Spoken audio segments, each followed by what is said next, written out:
Ang tunay na leader, by example ang leadership, ganyan ang leader namin. Let me introduce myself. Ako si Ronnie, assistant leader, Yamaha Club. Napakaswerte namin at naging leader namin si Kit. Kita mo? Ayun, nakasakay siya sa Miosol automatic niya.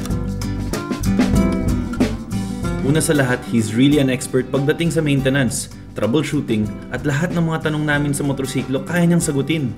Secondly, mabait siya. Everyone in the Yamaha Club looks up to him. Para siyang kuya naming lahat. Siya rin ang pinaka-popular at friendly sa grupo namin. Siya rin ang idol namin pagdating sa chicks.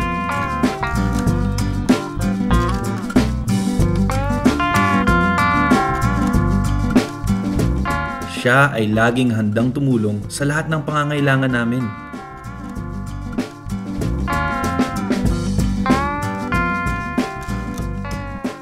Pwede namin siyang tawagan kahit anong oras. In fact, may mga team members nga kami na tinatawag siyang champion.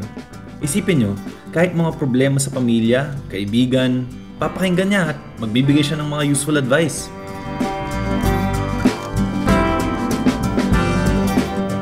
Hindi siya pumipili ng tutulungan niya. Saan man siya dalhin ng motor niya, kahit sino pang makasalubong niya, siguradong maaasahan mo ang tulong niya. Kung meron man akong tinuturing role model, yun talaga ang aming leader, ang champion namin. Tignan mo, ang angas niya sa Mio niya, oh.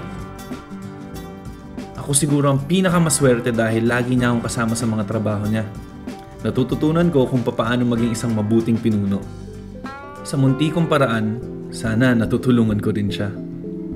Alam niyo, nagkaroon kasi sa buhay ko ng time na sobrang lungkot ko talaga. Matatawa kayo, pero yung pinakamalaking tulong na nagawa sa akin ni Kit ay tungkol sa love life ko. Sobrang depressed ko kasi nun. Siyempre, siya ang naging karamay ko. Ayun, nakaraos naman ako.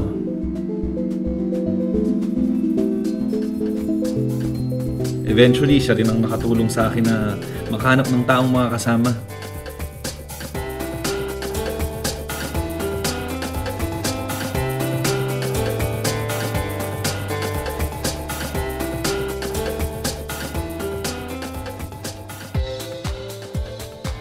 Hindi ko talaga may babalik lahat ng tulong na ibinigay sa akin ni Kit. Pero susubukan ko pa rin. Patuloy kong susubukang maging katulad niya.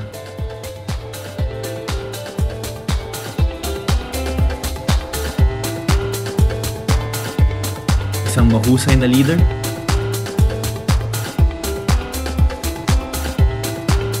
Ang champion ng lahat. Yan si Kit. Siya ang original na bida.